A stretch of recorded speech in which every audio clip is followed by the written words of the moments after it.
Bonjour, ici la plume pour limpers.com. Donc aujourd'hui, on va continuer la série de hand review et on va s'attaquer aux overbets.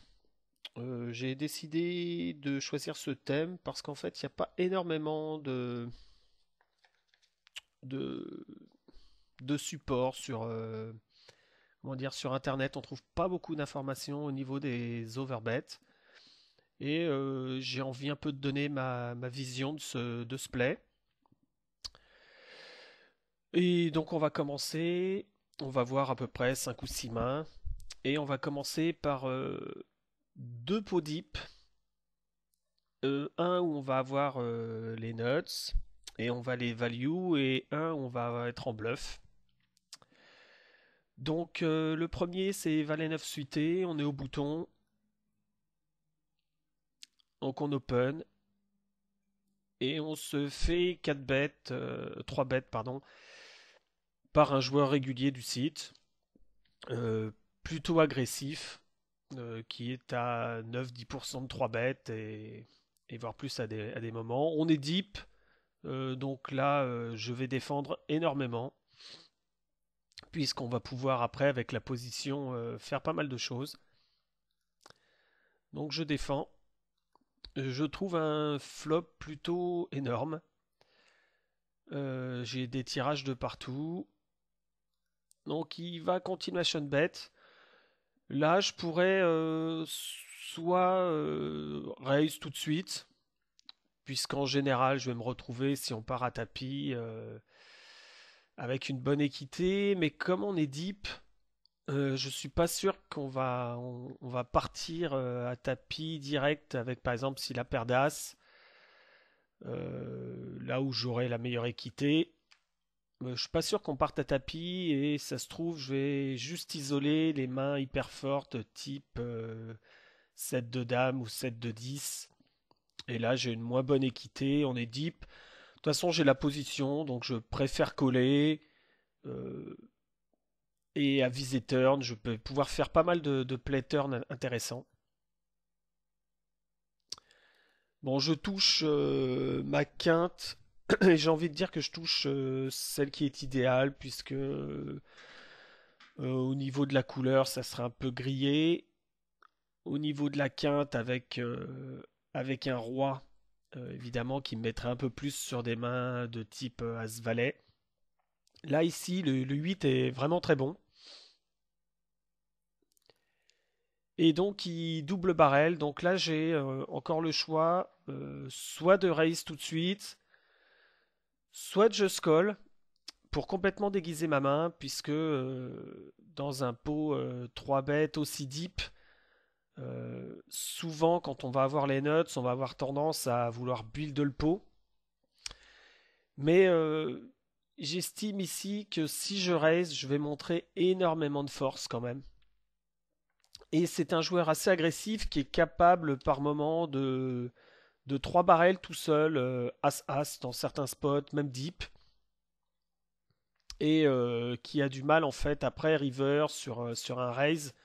S'il ne le comprend pas, il va avoir du mal à lâcher.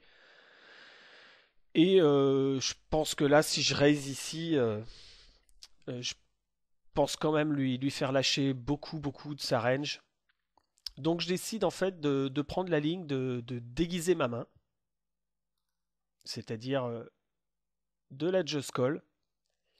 Et là, il décide de check, malheureusement. Donc, au niveau du plan pour le raise river, ça va pas être possible. Mais je me retrouve dans une situation hyper intéressante où là, maintenant, si je me mets à bet, que ça soit 3 quarts pot ou en overbet, euh, il va pas trop comprendre ma main puisque j'ai just call sur un flop très drawy 2 fois. Et donc, a priori, si j'avais une bonne main, j'aurais certainement, comme on dit, protégé, j'aurais value plutôt. Et donc, je vais profiter un peu du fait qu'il va être incapable, a priori, de lire ma main par rapport à la ligne que j'ai prise pour la value. Donc, c'est là où je veux en venir en fait pour les overbets. Les overbets en value sont très intéressants à faire à partir du moment où vous ne représentez pas du tout la force de votre main. c'est-à-dire qu'il y a quelque chose qui va pas dans la main, notamment ici, puisque je n'ai pas protégé ma main. Et on comprend plus. J'ai une main qui, voilà, qui a l'air assez moyenne, et d'un seul coup, c'est une main très forte sur une blanque. Euh, et c'est dans ces cas-là qu'on va pouvoir overbet. Donc vous allez avoir plein de spots où vous allez avoir des choses, peut-être backdoor qui vont sortir. Pourquoi pas, vous allez avoir un set qui va sortir river un peu chanceusement. Plein de mains comme ça. Dès que votre main n'est pas lisible naturellement par rapport à votre line, c'est très intéressant de faire un overbet en value, surtout contre des joueurs qui vont être capables de lire les mains. Donc ici, je décide voilà, de mettre 500 dans 376. Et là, je pense voilà, s'il avait double barrel, c'est As-Roi, plein de mains à tirage, qu'il n'a pas hit. De toute façon, que je mette 200 ou 500, ça change pas grand-chose. Par contre, toutes ces mains du type As-Dame, As-As, Roi-Roi, Dame-Dame, non, Dame-Dame 10-10, ils auraient 3 barrels de toute façon. Donc là, ici, il a As-Dame, As-As, Roi-Roi très souvent, et des bluffs. Je pense qu'il va avoir beaucoup de mal à lâcher parce qu'il va pas comprendre cette ligne. Et donc naturellement il call, il a paire d'as. Et donc je pense quand même que la ligne, j'aime vraiment bien cette ligne avec l'overbet river, euh, qui en fait représente moins de force que si j'avais raise turn. Si j'avais raise turn, ça aurait vraiment pu présenter beaucoup de force. On est 200 bébés deep. Il peut se dire que c'est peut-être pas le bon moment pour Gobrock avec ses as. Alors qu'avec avec cette line que j'ai faite, il comprend absolument pas ce qui se passe. Et, euh, et donc il peut pas s'empêcher de coller. Donc voilà, la value, n'oubliez pas, les overbets pour value, c'est vraiment très intéressant de les faire quand vous n'avez pas joué une ligne naturelle. Voilà, que vous ayez chaté, turn ou river, ou pas, peu importe. C'est pas la ligne qui représente votre main et donc vous pouvez en profiter. Maintenant, on va voir pareil un pot deep mais en bluff. Et c'est intéressant parce que ce coup-là, je peux revenir avec. Non, de toute façon, on voit pas les pseudos. Ce coup-là est intéressant parce qu'il se passe à peu près 5 minutes à peine après ma value.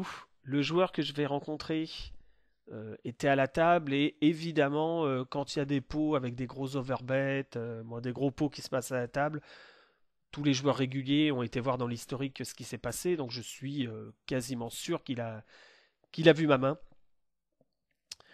Donc on va démarrer. J'ai à suite de carreau. Je suis 3 bêtes, donc pareil, par un régulier du site. C'est pas le même que tout à l'heure, mais il était à la table. Et là, je vais défendre pareil, assez large. On est deep. Donc il n'y a aucune raison de ne pas le faire. J'ai la position. Donc là, c'est un flop en fait hyper drawy. Donc, quand il double barrel ici, assez généralement, il a une main. Il va être rarement en bluff total. Il a très souvent quelque chose quand même, puisque le flop est assez horrible pour lui, surtout hors position. Et moi, je vais pouvoir coller. En fait, je vais coller ici, tout simplement parce que je vais pouvoir bluffer énormément de cartes au niveau de la turn. Je vais pouvoir float beaucoup de cartes et double barrel. Ça va, il va vraiment être embêté si par exemple il a réellement un gros jeu du type As, As, Roi, Roi, Dame, Dame. Il va pas trop savoir quoi faire. Ça va être très difficile pour lui. S'il a une main du type As, Roi, As, Dame et qui veut bluffer, je vais pouvoir à viser turn voir ce que je peux faire et essayer peut-être de le contre-bluff. Donc je colle, sort un trèfle, ce qui est une des cartes que j'attendais pour pouvoir bluffer. Et pouvoir float aussi, pas forcément toujours vouloir bluffer. sa paire d'as, sa paire de roi. Il a aussi pas mal de flottes. Moi, j'ai pas mal de flottes que je peux faire contre ses mains faibles, pardon. Donc il check. Et bon, bah là, je vais prendre naturellement ma ligne de flotte pour lui faire fold, voilà, tous ses bluffs. Tous ses As-Roi, As-Dame, As-Valet. Maintenant, il colle, donc clairement, il a pas aimé la turn. Ça, c'est sûr. Sinon, il l'aurait double barrel. Donc là, maintenant, il a une main faite. Parce que s'il avait As-Roi, As-Dame avec un trèfle, il aurait très certainement double barrel. Puisqu'il, voilà, en semi-bluff. Ici, quand il check call, il a une main certainement faite. Et peut-être même un redraw à trèfle. Donc ça peut être, pourquoi pas, euh, on va dire As, Roi, Roi avec un trèfle, Dame, Dame avec un trèfle, pourquoi pas As 10 avec l'As de trèfle. Pas sûr qu'il le double barrel aussi deep et qu'il préfère juste prendre la ligne pour attraper mes flottes. Arrive la doublette du 10 river. Alors ici, ce qui est intéressant, c'est que justement les doublettes sont pas des super cartes à bluff. Mais il y a un moment donné, sur les boards, ici, il y a des quintes, il y a maintenant des trips de 10, il y a des fulls, il y a des flushs. J'ai vraiment beaucoup de mains possibles dans ma range. Et lui, il est assez capé, c'est-à-dire que... Alors, il est capé pour moi As, Roi, Roi, Dame, Dame avec un trèfle. Quelques As-10 avec un As de trèfle, comme je l'ai dit, mais vu qu'il y a la doublette du 10, il en a encore moins. Donc clairement, ici, il a certainement une overpair assez souvent. Et donc, si je prends tous les éléments, c'est-à-dire toutes les mains que je peux avoir, ici, moi, je peux avoir plein de nuts.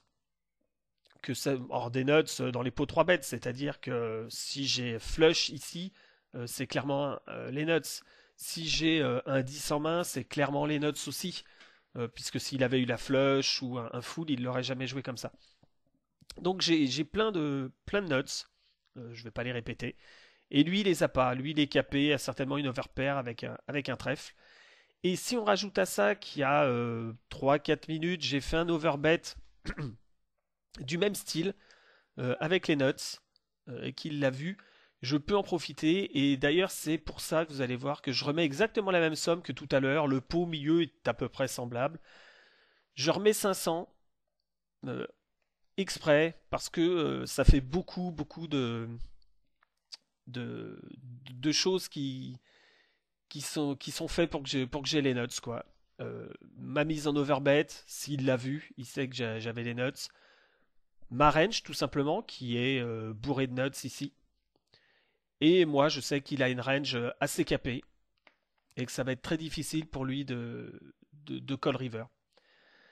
Et donc, je prends le spot d'overbet. Alors ici, j'overbet, on peut se dire, mais pourquoi tu overbet et pourquoi tu mets pas 250, 290?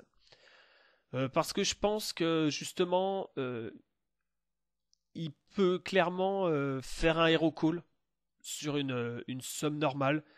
Les joueurs ont quand même tendance à avoir à être beaucoup calling station, hein, surtout dans les pots 3 bêtes. On va pas lâcher beaucoup les overpairs. Donc tout simplement, pardon, j'en profite pour augmenter ma fold equity avec l'image que j'ai et tout ce qui s'est passé avant. Et donc il va tanker un petit peu et fold. Et, euh, et donc voilà, donc un exemple de deux pots deep, un pour value, un pour bluff. À vous de repérer les raisons pour lesquelles j'ai fait la value et le bluff. Je l'ai répété plusieurs fois. À vous, quand vous jouez, de trouver, de bien varier et de trouver les bonnes solutions. Maintenant, on va voir un pot un peu différent. Ça va pas être un pot énorme. Mais ça va être, on va voir deux pots. Pardon. On va voir deux pots, donc un pot pas énorme et un pot bien plus gros, où les joueurs en face vont jouer face up leurs mains. Et on va profiter de ça pour faire des overbets en value avec des mains, on va dire en value teen, dans le sens où les mains sont pas forcément des mains avec lesquelles on pourrait penser se faire payer un overbet. Mais clairement, à partir du moment où on aura bien ciblé leurs mains, on va pouvoir essayer de les faire ces levels. C'est-à-dire qu'ils vont jouer la main face-up. Ils savent, puisque ce sont des réguliers, qu'ils ont joué leur main face-up. Ils savent que je le sais. Et l'overbet river va les pousser à être suspicieux. C'est-à-dire qu'ils vont se dire, il sait que j'ai pas une main super forte et il veut me retirer de la main. Donc on va voir la main, ce sera plus facile à comprendre.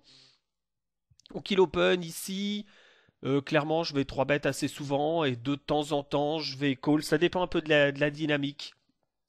Si j'ai pas 3 bêtes souvent dernièrement, c'est possible que je just call. Et donc là, bon, je décide de juste défendre. Je me retrouve avec donc paire de 10. Et là, il check sur 7-9-3. Donc clairement ici, c'est pas un super board pour lui à continuation bet s'il a rien. Donc ici, sa range, c'est clair, c'est beaucoup de rien. Et quelques mains moyennes. Et on va en savoir plus quand on va miser. Je mise. Je sais qu'ici, je vais faire fold tous ces bluffs. Mais je vais surtout essayer de prendre de la value de toutes ces mains moyennes qui sont des paires de 5, paires de 6, paire de 7 splittés, paire de 9 splittés. Donc voilà, il colle. Doublette du 9, ça me fait pas trop peur, évidemment. Il pourrait avoir une main type As-9, 9-10, mais bon, assez souvent, la top pair, le joueur va le bet quand c'est un peu drawy comme ça. Et s'il a 6 et 7, 5 et 7, 6-6, 5-5, il va pas. Il va pas continuation bet. Donc ici en plus pour moi c'est une très bonne carte dans le sens où il sait que j'ai pas souvent le 9, il sait qu'il a joué sa main face up, c'est-à-dire qu'il sait que je connais sa main maintenant. Et quand je vais overbet, donc je mets 80 dans 66, j'aurais même peut-être pu mettre un peu plus, 85. Il va vraiment avoir la désagréable sensation de se faire éjecter du pot. Et ça, je le sais avec ma paire de 10. Donc, ce que je veux, c'est obtenir en fait un call d'une paire de 5 ou d'une paire de 6, paire de 7 splittée. Et, euh, et c'est ce qui va se passer. On va pas voir la main parce que c'est on game malheureusement et que les mains au showdown, on les voit pas toutes. Mais il avait une paire de 7 splittées, je ne sais plus avec quoi, c'était 8, c'était 10 ou As-7. Donc voilà, donc j'enchaîne tout de suite sur le deuxième pot un peu similaire qui va être beaucoup plus gros, mais qui va être construit sur le même mode de pensée, c'est-à-dire que donc là on a roi dame, on a un open d'un joueur régulier du site. Donc on défend avec roi dame en position, on prend top pair, il check, donc toujours pareil ici quand il check, soit il va abandonner le coup, ce qui va être quand même assez rare. Dans le sens où s'il a rien sur roi 9-7, il va continuation bet toute sa range de bluff. Donc ici, il a quelque chose, soit une paire de 9, une paire de 9 splittée, paire de 7 splittée, ou des pockets entre dame-dame et 8-8. Donc je continuation bet en value. Moi, je continuation bet, je bet en value très facilement. Je suis pas surpris qu'il me colle. Le 8 change pas grand chose. Ça peut lui donner des doubles paires. Pourquoi pas un 7 de 8, mais je vais en savoir beaucoup plus à la turn, puisque comme c'est assez drawy, comme il est hors position, il y a de très grandes chances que si là il a chaté son 8 ou sa double paire. Clairement, il va me le faire savoir à la turn, et il va raise à la turn en fait toutes ces grosses mains. Euh, donc à partir du moment où il me colle ici, je suis sûr qu'il a une paire de 9 splittée, paire de 7 peut-être, et clairement toutes les paires, on va dire paire de dames à paire de 10. Et il veut encore coller, il pense que j'essaye de loot play parce qu'il a joué un peu sa main face-up. Et donc là, ce que je vais faire, contrairement à tout à l'heure, j'avais mis un petit overbet. Là, dans le même principe, je vais mettre un gros overbet, euh, presque le double du pot, parce que je suis sûr à 99% que je suis devant sa main. Et que là, il va se sentir un peu comme la main d'avant, expulsé du pot. C'est-à-dire qu'il va se dire, voilà, en fait, sa réflexion, c'est je joue face up ma main, donc ce joueur-là, en parlant de moi, sait que j'ai une main, mais qu'elle n'est pas très forte, et il va mettre 152 dans un pot de 90, et là, il comprend plus. Vu que j'ai une, vu que ce joueur-là a une main pas très forte, il se dit comment ça se fait que qu'il va value aussi fort contre ma range très faible. Et donc ça va lui faire en fait des hero calls parce qu'il comprend pas. Bon, il a joué sa main face up, je connais sa main. Et il va vraiment se sentir own, comme on dit. Il a vraiment l'impression que je vais essayer de le sortir de la main et ça rajoute. C'est-à-dire qu'en fait, si je bête 70, il pourrait plus facilement fold parce qu'il se sentirait un peu value qu'un overbet où là, il va pas se sentir value, il va se sentir avec sa range très faible.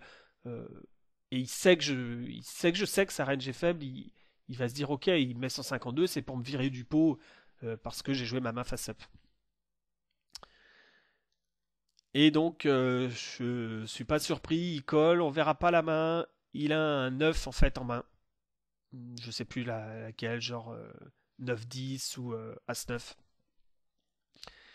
Et voilà, ce que j'ai raconté, c'est passé. Donc essayez de trouver ces spots d'overbet en value, tin, on va dire entre parenthèses. Je pourrais même peut-être value ici. Je sais pas si je pourrais le faire avec une paire de 10 parce qu'il a peut-être aussi des paires de dames, paires de valets, peut-être des quelques rois faibles. Quelques rois faibles qu'il n'aurait pas continuation bet, c'est possible aussi. Mais clairement, quand vous arrivez à voir la main de votre adversaire, elle est face-up, c'est bon de temps en temps de faire un bon overbet, histoire de lui faire comprendre que vous voulez qu'il s'en aille de la main. Alors, en fait, que c'est pas le cas, hein, mais c'est comme ça qu'il va voir votre bet.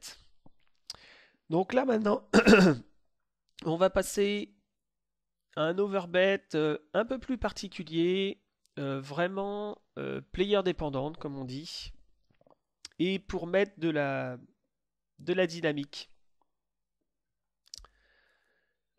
Clairement, donc on a As-Dame, on va dérouler le coup et je vais vous expliquer.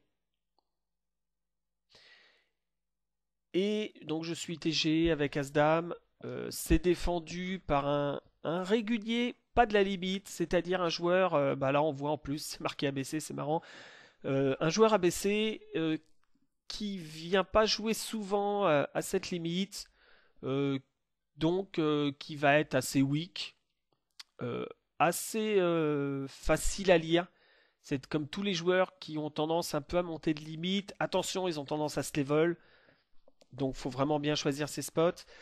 Mais aussi, toujours pareil, au niveau de la turn, hors position, ils vont quasiment jamais jouer bizarrement des grosses mains. C'est-à-dire qu'une fois qu'on aura joué la turn, on saura clairement s'ils ont une main moyenne ou une grosse main, puisqu'ils vont tout de suite value les grosses mains. Euh, et pas faire trop de lignes un peu bizarres, parce que de toute façon, ils viennent pas jouer souvent. Ils sont là certainement, un peu comme nous, hein, parce qu'il y a un joueur assez faible à la table, il tente un shoot et il vient. Et donc, ça va être intéressant de placer quelques overbets. Clairement, contre ce type de joueur assez weak, je vais placer quelques overbets au début en bluff, histoire un peu de lui faire comprendre que je vais en faire plusieurs, d'augmenter ma fréquence d'overbet en bluff pour après commencer à les faire en value. Parce que contre lui, je vais avoir beaucoup de mal à overbet et à me faire coller en value. Tout du moins dans un premier temps, il va falloir que je trouve mes spots quand je vais être quasiment sûr qu'il va fold. Je vais mettre un overbet, histoire d'en mettre quelques-uns et de créer un petit historique. Donc ici, je vais bet avec ma gutshot, hein, c'est standard, je suis payé. Euh, Il y a le 3, alors il y a quelques dames valets dans sa range, mais déjà, j'ai une dame, ce qui fait quand même un bloqueur, donc un peu moins de dames valets dans sa range. Je sais que ce genre de joueur va pas trop jouer tricky, comme je l'explique, et que si ici il a dame valet, 10-10, 9-9, 10 et 9, il va globalement très souvent raise turn maintenant pour construire le pot. Et parce qu'il va avoir peur que je check river. Euh, alors qu'évidemment, à partir du moment où vous jouez souvent à la limite, ça va être intéressant de raise à la turn, de raise au flop.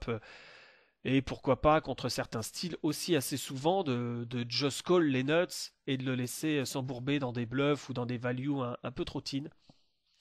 Mais ça va pas être le cas des joueurs assez abaissés qui montent de limite. Donc à partir du moment là, je vais double barrel, hein, c'est aussi assez standard pour lui faire fold. C'est 10 splitté, c'est pocket 8, 6, 7, 8 qui aurait essayé de coller et espérer un showdown. Euh, voilà, pas mal de mains, c'est moyenne qui comportent pas de roi. Évidemment, je ne veux pas lui faire folder le roi sur ce deuxième barrel, ça va être très dur. Et donc là, il paye. Et clairement, je peux give up assez souvent en river. Mais comme je le dis, contre ce genre de joueur, je vais essayer de chercher à quel moment je peux placer mes overbets pour créer un petit historique. Et ici, avec le trèfle qui sort river, clairement, moi je peux avoir dame valet, je peux avoir les trèfles. Lui, je le vois ni sur un dame valet, ni sur un jeu énorme. C'est-à-dire que là, ici, il a roi dame, roi valet. Il n'y a vraiment que roi valet de trèfle qui a les nuts. Et moi, par contre, j'ai beaucoup de trèfles dans ma main qui auraient de barrels, de flush. J'ai aussi tous les gros jeux, roi-roi, 10-10, 9-9, dame-valet. Donc je représente énormément de gros jeux. Lui, je sais qu'il n'a pas un gros jeu très souvent. Et comme je recherche des spots d'overbet contre lui en bluff dans un premier temps, même si je suis pas hyper content que le pot fasse 150, qu'il me reste 300, un peu plus de 300 derrière, parce que ça fait un peu plus du double, j'aurais préféré qu'il me reste type 250, 280. Mais bon, là, c'est au moins pour vous montrer qu'il y a des moments où il faut trouver ses premiers overbet bluff à faire contre ce type de joueur. Donc je vais prendre ce spot. Je vais overbet parce que je suis quasiment sûr, on va dire à 90%, de passer mon overbet. J'ai la position sur lui et je vais pouvoir jouer plein d'autres pots par la suite et pouvoir placer mes overbets en value. Donc je décide de prendre ce spot et là ici il va voir avec sa main roi dame, roi valet, ça va vraiment lui demander un gros hero call à partir du moment où on le voit très peu à la limite, qu'on le voit souvent en dessous et peu ici. Clairement on sait que sans être méchant et dire que c'est un joueur weak, c'est aussi un peu tous notre tendance quand on monte de limite. On va quand même avoir du mal à faire des hero calls, encore plus sur des overbets. C'est jamais évident. Donc là, en fait, le but de cet overbet, c'est de créer une dynamique contre le joueur assez weak qui va avoir du mal à payer des overbets pour plus tard un peu lui faire tourner la tête, comme on dit, commencer à mettre des overbets en bluff, un ou deux, et puis après commencer à faire des values, commencer à le chercher en fait, à le faire un peu sortir de sa dynamique quick, je vais dire, de jouer des petits pots tranquilles. Voilà, on va essayer de le déranger et d'être assez pénible à jouer, on va dire. Voilà, donc j'ai essayé un peu là pour le moment de vous montrer. Hein, je vous ai montré des pots deep avec des values, des bluffs. Je vous ai montré deux pots où on profite de la main face up de notre adversaire et on peut faire des overbet value un peu plus teen. Je vous ai montré comment on peut profiter d'un joueur weak et essayer de mettre une dynamique en place pour pouvoir un peu le faire sortir de ses gonds. Parce que clairement, si je reviens sur cette main-là, euh, je peux le faire en value ici contre un joueur récréatif, contre un joueur CS qui va, qui va avoir du mal à lâcher ses mains. Donc c'est vraiment player dépendante, les overbets. C'est pas juste ce qu'il y a au niveau du board. Je peux faire des overbets en value avec le même board, mais en value et en bluff, suivant le joueur contre qui je joue, suivant la dynamique, suivant ce qu'il m'a vu faire. Donc c'est pour ça que voilà, il faut absolument jouer avec tout ça et que vous allez de toute façon difficilement lisible parce que c'est pas seulement les cartes visibles pour tout le monde qui vont jouer dans le fait que vous allez être en value ou en bluff ou en bluff teen. Et je vais vous montrer une dernière main qui va être intéressante. J'ai évidemment hésité à la montrer puisque c'est une main sur laquelle j'ai pas mal travaillé, j'ai pas mal discuté, mais c'est aussi pour vous montrer la manière dont vous pouvez travailler vos overbets, euh, c'est-à-dire que vous tentez des overbets. Comme tout le monde, on peut faire des erreurs, choisir des mauvais spots, c'est pas grave. Ce qui compte, c'est de discuter après de la main, et donc on va voir comment on peut discuter de la main et voir ce qu'il faut voir pour les overbets. Donc j'open As-4 suité UTG, donc ouverture standard, défendu par un joueur régulier de la limite qui défend un peu trop de mains.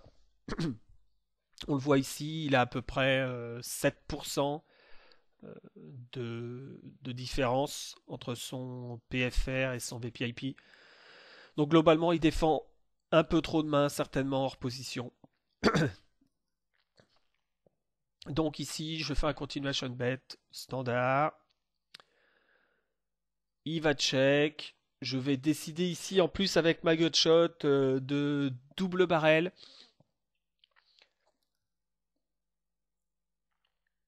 Il va coller une deuxième fois. Et ici, sa main, clairement, dans les grosses mains, il n'a quasiment que roi-dame dans sa main. Mais comme je sais qu'il défend un peu plus large, il y a aussi pas mal de dames, que ça soit dame-valet, dame-10 suité. Il y a pas mal de pocket-valet, pocket-10. Pourquoi pas de 8-9 avec un trèfle. Ben, pas mal de mains comme ça qui m'ont. Bon, celles avec un trèfle qui ont eu un draw en plus, ok, mais il y a aussi des pocket 10, pocket valet qui veulent pas lâcher sur un deuxième barrel quand c'est un peu drawy comme ça. Je vous dis, il y a des combos draw, c'est-à-dire qu'il peut aussi y avoir une paire de 9, il peut avoir 8-9 de trèfle, 7-9 de trèfle aussi, hein, il défend pas mal. Et clairement, il a jamais, allez, il a valet 10 de trèfle, mais c'est tout. Il a que cette main-là.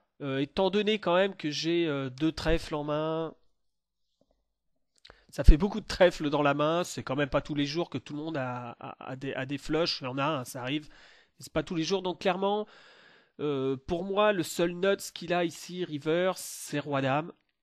Et il en a pas énormément. Il a aussi les trois quarts de sa range qui ne sont pas en nuts. Par contre, dans ces trois quarts, il y a pas mal de sa main qui va avoir envie de hero call sur ses rois. Même pourquoi pas, valet-valet, quand je vais 3 barrels ici, il peut être tenté de hero call en ayant l'impression que je veux me servir du roi river pour le bluff. Donc ici, donc j'en viens justement à l'overbet. Sur le coup, je me suis dit, allez, je vais pourquoi pas faire un overbet, même s'il peut avoir roi-dame, il y a aussi pas mal de ses mains euh, qui n'ont pas de nuts et qui vont vouloir faire un hero call, mais sur un overbet qui vont avoir beaucoup de mal. Alors il y a ça, donc ça c'est le première chose qu'on voit dans la main. Je me dis qu'il va avoir beaucoup de mal. Deuxièmement, on est en NL 1000. Pour tous les deux, c'est une limite qui est notre limite haute. Donc clairement, on a un peu moins de gros bluffs dans nos ranges. C'est pas pour ça qu'on n'en a pas, mais on en a beaucoup moins. Pour lui, c'est plus dur de hero call. Pour moi, c'est un peu plus dur de faire des gros bluffs. Tout ça, on le sait, tout ça, ça rajoute clairement à la main. Donc, je décide de faire un overbet à 450. Je pourrais faire, vous voyez, bon là, tout à l'heure j'ai fait 2 fois 500, mais une fois en bluff, une fois en value. Ici, je fais 450. Ça dépend un peu des moments. Euh, Clairement, je vais parler du fait de travailler la main. C'est que je me suis beaucoup demandé, est-ce que l'overbet avait une raison d'être ici? Donc à vous de faire des overbets, de reprendre les mains, pourquoi pas de discuter avec vos potes, et de savoir ici euh, la différence entre le fait de miser 450 et le fait de miser, pourquoi pas, 300, 275. Euh, à vous de discuter et de peser le pour et le contre. Dans le pour, je viens de vous le dire, je vais avoir un peu moins de bluff que normal. Il a beaucoup de mains qui sont assez faibles, à part Roi-Dame, et il a qu'un seul combo de Valet 10, alors que moi, je peux clairement l'avoir. Je peux clairement aussi avoir Roi-Dame, je peux avoir des 7. Je peux très bien value paire d'As, paire de Roi sans problème, avec le 7 River. J'ai beaucoup plus de nuts que lui qui a Just Call. Et en fait, j'overbet, donc toujours dans le point positif, pour éviter qu'il me hero call une paire de valets, une paire de 10. Pourquoi pas faire fold quelques paires de dames splittées, un peu faibles, genre dame valet, dame 10. Ça deviendrait un hero call par rapport à ce que je dis, par rapport au fait que j'ai pas énormément de bluff dans ma range, surtout en overbet, puisqu'on voit beaucoup les réguliers overbet en value, et il faut aussi savoir s'en servir contre des joueurs qui le savent. Donc à partir du moment où il m'a pas vu souvent overbet en bluff, je veux vraiment lui faire fold toute sa range faible pour pas qu'il ait hero call et sa range assez forte avec une dame. Évidemment, je tente pas de lui faire fold de roi dame ici, ça serait un peu ambitieux. Maintenant, est-ce que déjà c'est un bon spot à 3 barrels? On peut commencer à se poser des questions, ça rentre un peu dans le négatif. Est-ce que c'est pas un spot où il va souvent avoir roi-dame finalement? Même s'il défend beaucoup, je suis quand même UTG. Euh, Est-ce qu'il défend roi-dame UTG? Est-ce que c'est pas un spot où il peut slow play beaucoup de mains? C'est-à-dire que là, on rentre dans un contre un joueur régulier qui est capable, même dans un spot un peu plus drawy contre UTG, pourquoi pas d'avoir Pocket 9 ici et de slow play en me voyant 3 barrels assez souvent avec des grosses mains pour pouvoir value river, pour pouvoir check raise en value river de sa part. Voilà, donc j'ai dit beaucoup de positifs pour l'overbet, mais j'ai aussi pas mal de négatifs qui viennent se confronter à cet overbet. Voilà comment vous pouvez en fait discuter de vos overbets. Vous les faites parce qu'il faut en faire, parce qu'il faut chercher les spots pour les faire. Vous les ressortez à la fin de votre session. Il y en a certains qui vont vous paraître évidents, en value ou en bluff. Et d'autres moins évidents. À ce moment-là, commencez à discuter, commencez pourquoi pas à faire une liste avec le pour, avec le contre. Ici, j'ai sorti cette main parce que finalement, moi, quand je sors mon pour et mon contre, j'ai presque autant de pour que de contre. Donc je sais pas trop la validité. C'est pour ça que je vous le dis tout de suite, hein, cet overbet bluff, j'en suis pas tout à fait sûr. Euh, j'ai du pour, j'ai du contre, ça se contre maintenant. Est-ce que ça va être intéressant de le faire? En tout cas, ce qui est intéressant, c'est de voir la manière dont on peut réfléchir et essayer de voir si notre overbet a du sens. Puisque vous verrez qu'en live, vous allez faire des overbets et quand vous allez revoir votre session, ressortir votre main en overbet, vous mettez le pour, vous mettez le contre, vous allez vous rendre compte qu'il y a beaucoup de pour, que c'est un très bon overbet, ou alors beaucoup de contre finalement, que c'est vraiment pas une bonne carte, c'est pas le bon adversaire, c'est pas le bon moment, c'est pas le bon timing.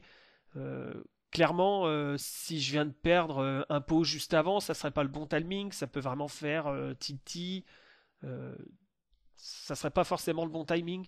Donc il faut voir tout ça, l'adversaire, le board, le timing, les sizing. Euh, à vous de faire le pour, le contre et de repérer vos overbets. C'est encore plus important que tous les autres plays dans le sens où vous allez sur internet rien trouver pour vous aider à savoir comment faire vos overbets. Il n'y a vraiment pas grand chose sur internet qui tourne là-dessus. Euh, donc à vous de travailler tout seul cette technique. Ça vous permettra de rebondir d'ailleurs, à vous de travailler d'autres techniques tout seul, à vous de découvrir pourquoi pas des techniques.